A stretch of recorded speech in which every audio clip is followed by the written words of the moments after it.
O que fazer quando tudo dá errado? Quem nunca passou por uma situação dessa? Que parece que uma coisa dá errado, daí outra coisa dá errado, e quando você vê tudo que você está tentando está dando errado. Ou alguma coisa que é grande, é muito importante, você se dedica muito e ainda assim não consegue.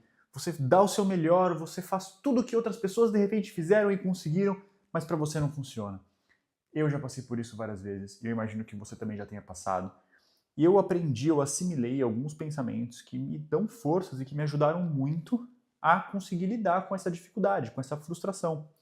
Nesse vídeo aqui a gente vai falar sobre antifragilidade, a gente vai falar sobre estoicismo, a gente vai falar sobre alguns pensamentos zen. Mas eu não vou te explicar nada desses pontos, eu não vou te falar o que é antifragilidade, eu não vou te explicar o estoicismo, eu não vou te explicar o zen. Eu vou simplesmente usar o que eu extraí dessas linhas de estudo e apliquei na minha vida e vou te dar aqui o sumo. Vou te dar aqui já a aplicabilidade prática, não vou te dar teoria, nem explicações sobre o que é, e sim como você aplica, o que você pode fazer para conseguir lidar melhor com uma situação desafiadora como essa que você muito provavelmente está vivendo também. E se você não está vivendo isso nesse momento, pode ter certeza que cedo ou tarde você vai ter uma outra situação como essa. Eu, particularmente, contando um pouco aqui, nesse ano especificamente, eu vivi uma situação bastante desafiadora, porque a gente está tentando ter filho, e já fazem vários anos, e isso está difícil, a gente não está conseguindo, a gente tem recorrido às melhores condições, aos melhores tratamentos, e ainda assim a gente não conseguiu. E isso me fez refletir, isso me fez remodelar muitas coisas na minha vida. Estou com uma outra situação que tem a ver com meus olhos, que estão com uma inflamação e que eu não consigo dirigir de noite, que, puxa, isso tem atrapalhado muito minha vida em várias coisas, tem me atrapalhado no trabalho, tem resbalado na minha vida pessoal. Então, o que eu estou te falando é que eu também passo por situações assim, estou passando por situações assim nesse momento, e estou aqui, estou bem, estou lidando com isso da melhor maneira possível. Então, o que eu vou te ensinar não é teoriazinha. O que eu vou te ensinar é o que funciona na minha vida, é o que me fez lidar com muitas dificuldades, é o que me faz lidar com as dificuldades de cabeça erguida, me faz lidar com essas dificuldades e sair cada vez maior, mais forte. Então eu vou te ensinar isso, algo que é muito importante para mim e que vai se tornar muito importante para você também. Então assim, eu recomendo que você pegue papel e caneta, porque são 4 frases e cada uma dessas frases vai fazer você tomar algumas atitudes, vai fazer você partir de algumas reflexões para tomar algumas atitudes. Então, é como se fosse um manual mesmo de sobrevivência. Quando você estiver lidando com uma situação muito difícil, você estiver desesperado, você vai ter o seu manualzinho, você vai ter suas 4 frases que vão te ajudar a voltar para o eixo, digamos assim. Então eu já vou chegar nas 4 frases, mas antes disso eu vou te contar uma conversa que eu tive esses dias e que vai te ajudar a olhar para essa realidade e vai deixar a gente todo mundo numa mesma página. E ao mesmo tempo é interessante. Eu vou trazer essa reflexão e depois eu chego com as 4 frases que você vai conseguir aplicar na tua vida. Então vamos lá, eu estava conversando com uma amiga de longa data, amigona mesmo, que o filho dela está estudando, entrou esse ano na minha escola lá no Brasil. E, e o filho dela chegou com umas defasagens bem importantes, ou seja, conteúdos que ele deveria ter aprendido quando ele era mais novo, mas que ele não aprendeu na escola antiga e que agora a gente está tendo meio que resgatar, porque ele não pode ficar com esse buraco, essa lacuna vai trazer um problema para ele no futuro se ele não conseguir suprir ali, né? Então, estamos fazendo um trabalho bem bacana com o filho dela, ela está se dedicando também, ele está fazendo aula de reforço, ela ajuda ele a estudar, a gente está fazendo algum acompanhamento também individualizado na escola e tudo mais. E eu estava conversando com ela porque o que acontece? Pode ser que ainda assim ele repita de ano. E é algo que foge do meu controle. Eu posso ajudar, posso fazer mil coisas, mas ele vai ter que conseguir atingir alguns conhecimentos que pode ser que ele consiga, pode ser que ele não consiga. E ela tava me contando, nossa, mas ele tá se dedicando tanto, vai ser tão ruim para ele se ele repetir de ano, ainda que ele esteja se dedicando. Eu gostaria muito que esse processo todo servisse de aprendizado para que ele perceba que quando ele se dedica, ele consegue conquistar. E a gente, na melhor das hipóteses, a gente teve um ensinamento, a gente aprendeu isso com os nossos pais, ou com, enfim, com alguém. Alguém ensinou isso pra gente quando a gente era criança. E isso é verdade. Para a gente conseguir conquistar algo, a gente precisa se dedicar. Claro, tem coisas que elas já vêm meio de mão beijada, tem coisas que a gente tem uma facilidade muito grande, mas coisas importantes merecem nossa dedicação e elas demandam essa dedicação. E muitas vezes a gente, quando era criança, não precisou se dedicar para conseguir conquistar algo, porque os pais facilitam a nossa vida. Por isso que eu digo que é na melhor das hipóteses. Tem muitos pais, muitas mães que não conseguem transmitir esse conhecimento para os seus filhos, e ele é um conhecimento realmente muito importante. E o que eu falei para ela? Falei, olha, ele tem 12 anos. Eu acho que para a idade dele realmente é bem importante ele ter esse aprendizado e acho que, digamos, é o suficiente. E aí eu trouxe o segundo ponto para ela. Mas a gente sabe que esse aprendizado ele não é completo. Ele não é tudo. Por quê? Existe uma segunda realidade que talvez eu acho que o filho dela ainda é um pouco novo para aprender, mas que é real. Que pode ser que, ainda que a gente se dedique, a gente não consiga conquistar. Pode ser que ainda que a gente se dedique, a gente precise então entender qual que é a melhor maneira da gente se dedicar, qual que é a forma mais eficiente da gente se dedicar. E pode ser que mesmo a gente aprendendo e se dedicando, a gente não consiga conquistar.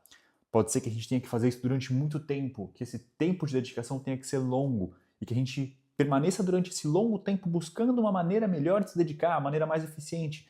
E pode ser que ainda assim a gente não consiga. E pode ser que a gente tente, e tem pessoas, tantas pessoas querem algo muito e passam suas vidas tentando e elas não conseguem e faz parte disso. Então, qual que é o melhor? O que a gente pode ter nesse processo? A gente olhar não só para o resultado final, mas a gente olhar para a trajetória, a gente olhar para o que a gente está aprendendo durante aquilo, a gente fazer os ajustes necessários, a gente ter a persistência necessária. Enfim, esse processo pode nos trazer várias habilidades que são importantes, mas pode ser extremamente frustrante e é sobre isso que eu vou falar nesse vídeo. Então agora que a gente já está na mesma página, eu, você, minha amiga, o filho dela e todas as pessoas que estão assistindo aqui esse vídeo, vamos lá para a primeira frase. A primeira frase é: não é tudo. Porque o que acontece? Quando é muito natural, quando alguma coisa dá errado, a gente tende a olhar para as outras coisas que estão dando errado na nossa vida. A gente às vezes pega coisas que aconteceram há anos atrás e traz de volta à tona. Porque evolutivamente nós aprendemos a dar uma importância muito grande para aquilo que é um problema, para aquilo que representa algum perigo, ou enfim, para aquilo que é ruim. Porque, é claro, se a gente não prestasse uma atenção muito grande naquilo que pode nos ferir, por exemplo, a gente tinha um risco maior de não sobreviver e não prosperar como espécie e não conseguir ter descendentes. Então, Darwin explica, evolutivamente, então, a gente aprendeu, digamos assim, como espécie, a dar uma importância muito grande para aquilo que é ruim, ponto. E quando uma coisa ruim acontece, a gente tende a perceber outras coisas que são ruins também, porque a gente entra numa vibe mais negativa. Então, o primeiro ponto que você deve olhar é: não é tudo. Quando algo der errado na sua vida, quando algo estiver dando errado, ou às vezes algumas coisas estão dando errado e você está se dedicando, lembre-se das outras coisas que dão certo, que deram certo. Lembre-se de todos os problemas que você não tem. Tem uma frase que é muito legal, eu vi num vídeo do Clóvis de Barros, que ele fala que a gente não conhece os problemas da vida que a gente não leva. Então, às vezes, a gente pensa que se algo tivesse dado certo, nossa vida toda seria perfeita, porque é uma vida idealizada. A gente não sabe os problemas que iam existir se aquilo tivesse dado certo, porque é tudo imaginário. E no imaginário a gente tem a vida que a gente desejaria ter. Mas não quer dizer que uma coisa dando certo, tudo aquilo vai acontecer. Então, a gente não sabe os problemas da vida que a gente não tem. A gente não sabe dos problemas que a vida nos livrou. Às vezes, se uma coisa tivesse dado certo, outras coisas terríveis poderiam acontecer e a gente está se livrando daqueles problemas. Além disso, existem muitas coisas que estão dando certo na nossa vida. Nosso corpo está funcionando, né, nesse exato momento. Eu estou aqui falando com você, meu coração está batendo, eu estou respirando, isso está dando certo. Nesse momento, eu estou aqui na minha casa, eu tenho uma casa, eu tenho alimento. Eu sei que às vezes essas coisas são meio básicas e a gente vai muito às vezes por uma fala meio clichê de tipo, você tem que agradecer pelas coisas básicas da vida, né? Por estar vivendo, por ter um teto e tudo mais. E é real, é verdade. Porque se a gente tem tudo isso, é porque muitas coisas tiveram que dar certo pra gente chegar lá. E não é porque a vida do outro, outra coisa deu certo, que a gente tem que ter também. Não é porque uma pessoa conquistou que a gente tem que conquistar. A gente tem outras conquistas e a gente precisa, às vezes, parar de se medir com a régua dos outros. A gente precisa parar de comparar aquelas conquistas, as coisas boas que aconteceram na vida dos outros e olhar um pouco mais para as coisas boas que estão acontecendo na nossa vida naquele exato momento. Por exemplo, né, às vezes você não tem o emprego que você queria, mas, poxa, você tem a família que você queria. Né? Às vezes você não tem a família que você queria, mas você teve a juventude que você aproveitou sua juventude da maneira como você queria. Às vezes você não tem exatamente aquele carro, mas se você tivesse um carro mais simples, com certeza você ficaria muito feliz por ter o carro que você tem hoje. Então, tudo são parâmetros, e se você está pensando que tudo está dando errado na sua vida, lembre-se, não é tudo. Pode ter certeza que não é tudo. É uma coisa que é forte, que é difícil, que é dura e que está fazendo você prestar atenção, uma atenção maior nas outras coisas que estão dando errado. Porque simultaneamente, em todos os momentos, tem coisas dando certo e tem coisas dando errado na sua vida. E dar errado não significa que acabou, significa que ainda não deu certo. Então esse é o pensamento número 1. Vamos para o pensamento número 2. O pensamento número 2, ele é bem interessante e eu utilizo ele assim muito. Ele fez, na verdade, me fez mudar minha vida completamente há uns anos atrás, a partir de algo muito ruim que me aconteceu. Eu resolvi tomar uma atitude e hoje eu estou aqui falando com você por causa desse pensamento que me fez mudar tudo há 3 anos atrás, mais ou menos. Não vou contar exatamente isso, porque eu tenho outros vídeos onde eu conto melhor, mas vamos lá. O que posso criar para mim? Sempre que alguma coisa ruim acontece, o que eu penso? Esse aqui é o que eu mais utilizo. O que eu posso criar para mim? Então, assim, algo que eu não ia fazer, algo positivo. Aconteceu uma coisa ruim, tá bom. O que eu vou fazer agora para mim mesmo? O que eu vou plantar agora de bom para mim que eu não faria se isso não tivesse acontecido? Com isso, você consegue transformar a sua vida em uma vida cada vez melhor. Cada vez que aparecer um problema, cada vez que alguma coisa não der certo, crie um compromisso novo com você mesmo e transforme sua vida em algo melhor. Essa é a maneira de você trazer um significado para aquilo que às vezes parece não ter significado. Às vezes, os problemas vêm junto já com coisas boas. Eles já trazem coisas boas com eles mesmos. E isso é muito bom, isso a gente aproveita. E aí fica fácil o nosso trabalho de conseguir olhar o copo meio cheio. Mas às vezes não. Tem coisas que são ruins e você não consegue achar o lado bom daquilo. Você simplesmente vê aquela coisa ruim acontecendo e fala, meu, que merda, eu só perdi, eu não ganhei nada. E aí o que você faz? Você mesmo cria tua realidade, você mesmo começa um compromisso para que aquele problema, ainda que não tenha uma relação direta com o que você vai fazer, ele trouxe, te deu a oportunidade de você criar algo novo. Então, todas as coisas hoje, quase todas as coisas boas que eu tenho hoje na minha vida, são compromissos desse. Eu estar aqui falando com você é um compromisso como esse. É algo que eu comecei a fazer, que eu não ia fazer, mas eu falei, puta, aconteceu isso aqui, eu vou realizar um sonho novo. E realizei esse aqui.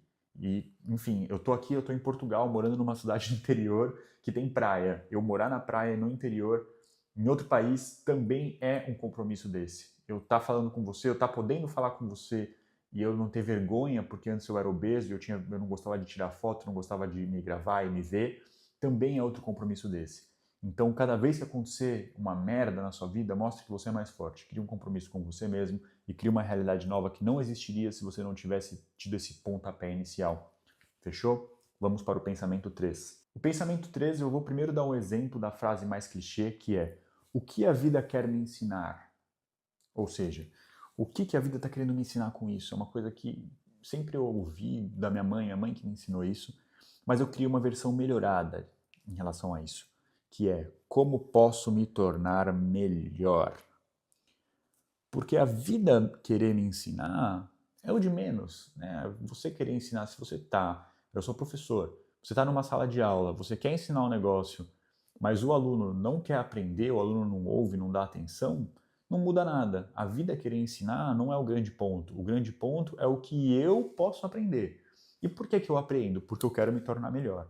Então eu vou já 3 etapas abaixo. A vida pode estar querendo me ensinar, não está querendo me ensinar. Às vezes a vida não tem intenção nenhuma. Eu não sei se a vida tem uma intenção. A vida tem uma consciência. Quem é a vida? É Deus? É quem está falando? Ou as coisas simplesmente são como são? Então aí a gente entra numa questão, uma reflexão que envolve religião, envolve várias coisas. Então eu vou para uma linha um pouco parecida do que aconteceu antes. O que posso criar para mim? Então eu vou começar um compromisso novo. Aqui é como posso me tornar melhor. Para mim, pelo menos, eu se tornar uma pessoa melhor no sentido de mais boa. Uma pessoa boa, que tem boas ações, que faz o bem. Então, quando acontecem situações difíceis, eu tento me conectar com um lado mais empático. Eu tento fazer disso uma oportunidade de eu me tornar uma pessoa mais boa, no sentido de fazer o bem, de pensar o bem. Então, toda vez que acontecem coisas ruins, naturalmente, pensamentos ruins invadem nossa mente. Só que pensamentos ruins atraem ações ruins. Então, você fazer o exercício, eu estou falando assim, o mecanismo que eu uso, você pode criar o seu próprio mecanismo, mas o meu é assim. Aconteceu uma coisa ruim, vem pensamentos negativos, vem raiva, vem vários sentimentos negativos que me motivam a ter atitudes ruins. Quando eu consigo, então, vencer esses pensamentos, eu consigo vencer minhas atitudes, eu me torno uma pessoa melhor. Eu me torno uma pessoa menos reativa ou que reage com amor, com bondade às situações ruins que a vida trouxe. Então, é uma maneira de você, como diz um grande mestre, transformar o veneno em néctar. Você recebe aquilo de ruim, você transmuta aquilo dentro de você e você devolve algo bom para a humanidade, para a sociedade, para as pessoas. Isso é difícil, é um exercício muito difícil, por isso que ele vale a pena. Essa é a nossa terceira frase, então. Ela é bem profunda, talvez você precise refletir um pouco sobre ela para poder digerir a profundidade que ela tem. Você pode criar, eu trouxe esse mecanismo porque para mim ser uma pessoa melhor é ser uma pessoa mais boa. Mas de repente ser uma pessoa melhor para você é ser uma pessoa mais focada, é ser uma pessoa, enfim, mais conectada com a família. Você tem que primeiro definir o que é ser melhor. E aí depois você usar você transmutar tudo aquilo de ruim que está chegando em você, aqueles sentimentos todos, você transmuta eles e transforma eles naquilo que você quer ser, naquilo que você pretende demonstrar, se conectar para você se tornar uma pessoa melhor. Vamos para a quarta frase. A quarta frase é foco naquilo que eu posso controlar. Ou seja, você não controla os resultados das suas ações, você controla as suas ações. E aí, o que isso me remete, né? Por exemplo, estou no processo de emagrecimento. Então já emagreci bastante, faço musculação, tenho mudado minha rotina já há uns bons anos. Eu consigo controlar o resultado estético que o meu corpo vai ter, por exemplo? Não. Eu consigo ali eu sei o que eu preciso fazer para melhorar a minha estética, mas eu não consigo controlar o resultado. Eu consigo controlar a minha ação. Então eu paro de, ainda que minha ação me leve ao resultado e que meu objetivo com essa ação seja atingir o resultado, eu devo me concentrar na minha ação. Eu não devo me motivar porque eu me olhei no espelho e me achei bonito, apesar disso ser motivador. Eu preciso colocar minha energia em ficar feliz por estar conseguindo ir treinar, por exemplo, por estar conseguindo comer bem. Isso me deixa feliz, o que eu faço, não o que acontece a partir do que eu faço. Entendeu? Essa é a sacada da frase número 4. Eu espero que você tenha gostado. Eu gravei um próximo vídeo que ele é parecido com esse, mas ele tem uma abordagem diferente. Esse aqui, ele é focado em o que pensar quando você tenta fazer alguma coisa e não consegue, quando você faz e dá errado. O próximo vídeo é o que eu faço quando acontece uma merda mesmo na minha vida. Algo que chega do nada, invade a tua vida e é uma coisa realmente ruim. Então eu vou contar uma história nesse próximo vídeo. Eu espero que você goste, que você assista. Ele vai aparecer aqui do lado na nossa tela e eu te vejo no próximo vídeo.